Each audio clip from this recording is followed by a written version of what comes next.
आप लोगों का स्वागत है। आज हम लोग भारत में इस्लाम धर्म का आगमन कैसे हुआ और अरब में इस्लाम धर्म की उत्पत्ति कैसे हुई उससे संबंधित अध्ययन करेंगे। पूर्व में हम लोग राजपूत काल, मौर्य काल, वर्धन काल, गुप्त काल इन सबको वीडियो के माध्यम से कर चुके हैं। तो सबसे पहले आज हम लोग इस्लाम धर्म को जानेंगे कि भारत में उसका आगमन कैसे हुआ, क्या परिस्थितियां रही, अरबों का सिंध पर आक्रमण कब हुआ, कैसे हुआ, उसी को समझने का प्रयास करेंगे। तो सबसे पहले इस्लाम धर्म को हम लोग देखते हैं कि अरब में इसका कब उदय हुआ था। इस्लाम धर्म के संस्थापक की अगर बात की जाए तो हज़रत मोहम्मद साहब जो थे वो इस्लाम धर्म के संस्थापक थे। उसके पहले इनके जन्म को हम लोग देखें तो मोहम्मद साहब का जन्म जो हुआ था 570 ईस्वी में मक्का में हुआ था। इनकी माता का नाम अमीना था, इनके पिता का नाम अब्दुल्ला था। ज्ञान प्राप्ति की अगर हम लोग बात करें तो 610 ईस्वी में हीरा गुफा में इनको ज्ञान की प्राप्ति हुई। हिजरी संवत अगर हम लोग देखें 24 सितंबर 622 ईस्वी को माना जाता है। इसी दिन कहा जाता है कि मोहम्मद साहब मक्का से मदीना की यात्रा पर गए थे। तो वही मुस्लिम धर्म में हिजरी संवत के नाम से जाना जाता है। संवत का प्रचलन हम लोग पूर्व में भी पढ़ चुके हैं। जैसे संवत से तात्पर्य होता है कुछ ऐसी ऐतिहासिक गतिविधियाँ उस तिथि को घटित होती हैं जो आगे आने वाले समय के लिए वह एक कैलेंडर के रूप में कार्य करती हैं। जैसे भारत में हम लोग पढ़ते हैं तो हम लोगों का विक्रमी संवत है, 78 ईस्वी का शक संवत हम लोग पढ़ते हैं, 319 ईस्वी का गुप्त संवत पढ़ते हैं। उसी प्रकार से 622 में ये हिजरी संवत प्रारंभ हुआ जब पैगंबर साहब मक्का से मदीना की यात्रा पर गए। और कुछ महत्वपूर्ण पॉइंट हैं, जैसे इनकी पत्नी का नाम खदीजा था, इनकी एक पुत्री थी जिनका नाम फातिमा था, इनके दामाद थे उनका नाम अली था। पवित्र ग्रंथ की हम लोग बात करें तो कुरान है।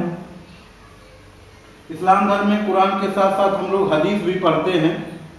तो हदीस भी इसी कुरान का ही रूपांतरण माना जाता है सरल भाषा में। मृत्यु को अगर हम लोग देखें, मोहम्मद साहब की मृत्यु कब हुई तो 632 ईस्वी में इनकी मृत्यु हुई और कहा जाता है इनको मदीना में दफनाया गया है। तो ये मुख्य बातें हो गई हजरत मोहम्मद साहब के बारे में कि उनका जन्म 570 ईस्वी में मक्का में हुआ। इनकी माता अमीना थी, इनके पिता का नाम अब्दुल्ला था। 610 ईस्वी में इनको हीरा गुफा में ज्ञान की प्राप्ति हुई।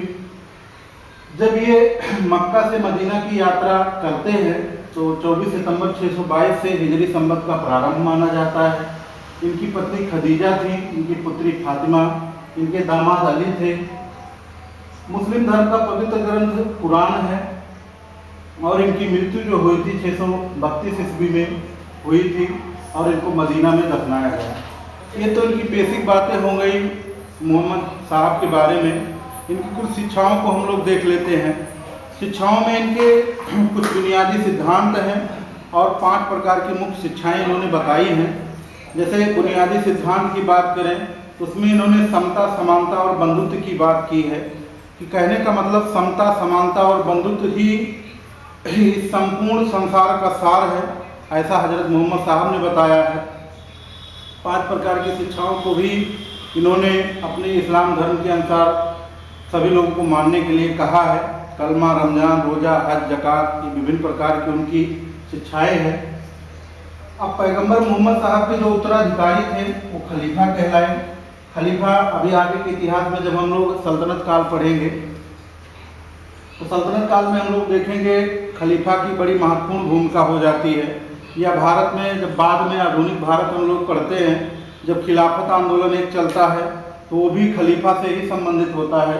क्योंकि खलीफा जो है मोहम्मद साहब की मृत्यु के बाद इन लोगों का प्रभाव बहुत बढ़ा और इन्होंने कुछ ही वर्षों में, कहा जाता है 5-6 वर्षों में ही इनके जो उत्तराधिकारी हुए उन्होंने सीरिया, मिस्र या यूँ कहिए अगल बगल के विभिन्न जो देश थे उन सभी देशों पर अधिकार प्राप्त कर लेते हैं। बाद में उनका और प्रभाव पड़ता है जब हम लोग 1453 की कुस्तुनतुनिया की घटना को पढ़ते हैं कि इन लोगों का अधिकार कुछ तो दुनिया पर हो जाता है, बाद में समुद्री खोजें होती हैं। खैर वो तो अलग मैटर है। तो यहाँ पर इतनी चीज़ें हम लोगों को स्पेशली ध्यान में रखना है। मोहम्मद साहब के जो उत्तराधिकारी हुए वो खलीफा कहलाए। अब खलीफा का रोल यहाँ पर आगे से बढ़ जाता है। पूरे विश्व में जितने भी बाद में जो मुस्लिम सुल्तान होते हैं या मुस्लिम सम्राट बनते हैं, इन्हीं खलीफा से उनको मान्यता पत्र प्राप्त होता था। कहने का मतलब तब ये मान चलिए खलीफा से जब मान्यता पत्र वो प्राप्त कर लेते थे तो वो इन्हीं खलीफा के संरक्षण में आ जाते थे।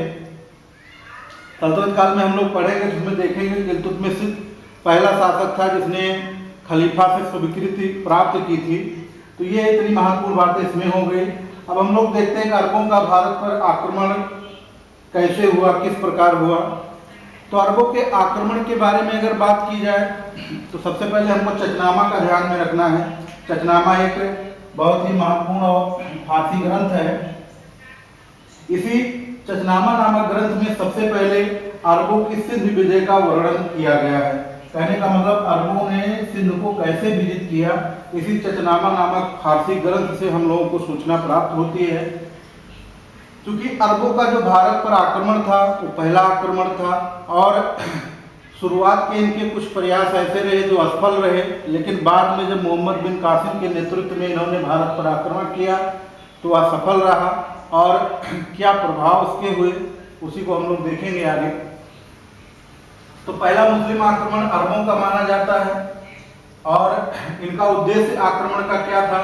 पहला उद्देश्य इनका था धन की प्राप्ति और साम्राज्य विस्तार। कहने का मतलब भारत में इनको साम्राज्य विस्तार करना था और धन की प्राप्ति करनी थी, इसीलिए इन्होंने भारत पर आक्रमण करने के बारे में सोचा। दूसरा था इस्लाम धर्म का उदय, नया नया वहाँ पर हुआ था अरब में। इन लोगों की हार्दिक इच्छा ये थी कि हम लोग इस धर्म को सिर्फ इसी पर क्षेत्र में ही सीमित न रखें, बल्कि और क्षेत्रों में हम और क्षेत्रों को विजित कर वहाँ पर भी इस्लाम धर्म का प्रचार प्रसार करें। ये इनका दूसरा उद्देश्य था। अब अरबों का जब भारत पर आक्रमण प्रारंभ होता है तो एक है 711 ईस्वी में। सबसे पहले देखते हैं तो उबैदुल्ला ने भारत पर आक्रमण किया था। तो भारत पर लोग आक्रमण का सिस्टम अगर हम लोग देखें तो जैसे भारत का मानचित्र हम लोग देखते हैं तो भारत में जो सिंध क्षेत्र हुआ करता था, वर्तमान में जो पाकिस्तान का क्षेत्र है, उसी क्षेत्र पर इन लोगों ने सर्वप्रथम आक्रमण किया। क्यों? क्योंकि अरब से जब हम लोग आएंगे तो सिंध क्षेत्र पहले पड़ेगा। तो वहीं पर उबैदुल्ला का प्रयास रहा पहला, लेकिन यह प्रयास इसका सफल नहीं हुआ। उसी वर्ष फिर दूसरा शासक था बुदैल, इसने भी भारत पर आक्रमण करने का प्रयास किया, लेकिन इन दोनों के जो प्रयास थे वो असफल रहे।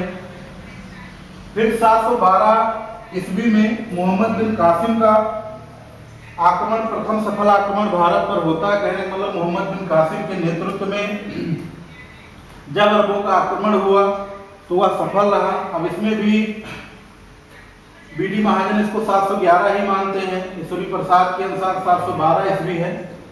तो 712 ईस्वी में इसका मोहम्मद बिन कासिम का प्रथम सफल आक्रमण उसी के नेतृत्व में हुआ था। कहा जाता है कि ईरान के हाकिम उस समय हुआ करते थे अल-हज्जाज। अल-हज्जाज से आज्ञा लेकर वो सिंध आया था और सिंध को जीतने में वो सफल भी रहा। अब यहाँ से क्वेश्चन और बनते हैं कि उस समय सिंध का शासक कौन था? तो उस समय सिंध का शासक हुआ करता था चच का पुत्र दाहिर, ये हिंदू शासक था। तो जिस समय मोहम्मद बिन कासिम ने भारत पर आक्रमण किया था, इसी दाहिर को पराजित करके मोहम्मद बिन कासिम ने कुछ समय के लिए सिंध को अपने अधिकार में कर लिया था। ये तो महत्वपूर्ण बातें हो गई मोहम्मद बिन कासिम से संबंधित, कि जैसे मुस्लिमों का पहला आक्रमण अरबों का ही भारत पर था, उद्देश्य में इनके साम्राज्य विस्तार एवं धन की प्राप्ति, और दूसरा था इनका इस्लाम धर्म का प्रचार करना। इनके शुरुआती कुछ प्रयासों को देखें हम लोग तो 711 में उबैदुल्ला का रहा, 711 में ही बुदैल ने आक्रमण किया। ये दोनों लोग भारत के किसी भी क्षेत्र को विजित करने में सफल नहीं हो पाते हैं। लेकिन जब ईरान के हाकिम अल-हज्जाज से आज्ञा लेकर मोहम्मद बिन कासिम 712 में भारत पर आक्रमण करता है तो वहाँ पर तत्कालीन समय में सिंध पर चच का पुत्र दाहिर शासक हुआ करता था। उस दाहिर को पराजित करने में मोहम्मद बिन कासिम सफल रहता है और सिंध क्षेत्र पर अरबों का कुछ समय के लिए भारत पर शासन स्थापित हो जाता है। अब हम लोग देखते हैं इनका अरब आक्रमण का भारत में प्रभाव क्या हुआ। कुछ महत्वपूर्ण पॉइंट यहाँ हमने साथ नोट किए हैं।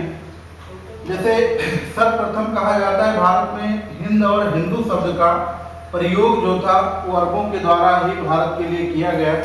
अब हिंद और हिंदू की बात की जाए, क्योंकि भारत के दक्षिण में हम लोग जानते हैं हिंद महासागर है, उसी के नाम पर कहा जाता है। बाद में भारत का नाम हिंदुस्तान भी पड़ा।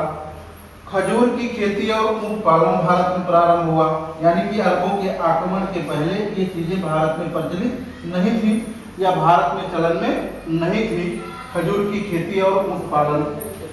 अगला प्रभाव पड़ा, पहली बार भारत में जजिया कर लगा। अब जजिया कर क्या है इसको थोड़ा समझ लेते हैं हम लोग। जजिया कर से तात्पर्य है ऐसा कर मुस्लिम शासकों द्वारा लगाया जाता था जो गैर मुसलमानों से वसूला जाता था। कहने का मतलब जो मुसलमान नहीं होते थे उनको ये अलग से स्पेशली कर देना पड़ता था, वही होता था जजिया कर। कहने का मतलब ये एक अप्रत्यक्ष रूप से मुस्लिम धर्म को स्वीकार करने की एक व्यवस्था थी इस कर को लगाना, कि अगर आप इस कर को नहीं देना चाहते तो आप मुस्लिम धर्म से स्वीकार कर लीजिए। यानी कि अगर आप मुस्लिम धर्म के अलावा किसी भी धर्म को और मानते हैं तो आपको जजिया देना पड़ेगा, वही था जजिया कर। तो ये भारत में पहली बार लगा, उसके पहले जजिया का उल्लेख भारत में कहीं और नहीं मिलता है। कुछ महत्वपूर्ण ग्रंथ हैं, जैसे पंचतंत्र है, किशोर शर्मा का बहुत प्रसिद्ध ग्रंथ है, ब्रह्म सिद्धांत है, इनका अरबी भाषा में अनुवाद हुआ, तो वो लोग इन ग्रंथों के मुख्य तथ्यों से परिचित हुए। एक है दिरहम नामक सिक्का। दिरहम नामक सिक्का भारत में जब मोहम्मद बिन कासिम का आक्रमण होता है और सिंध को विजित करने में सफल हो जाता है, उसने एक दिरहम नामक सिक्का चलाया था। उसके अलावा फिर भारतीय खगोल शास्त्र का भी कहा जाता है बहुत विस्तार हुआ अरबों के आक्रमण के फलस्वरूप।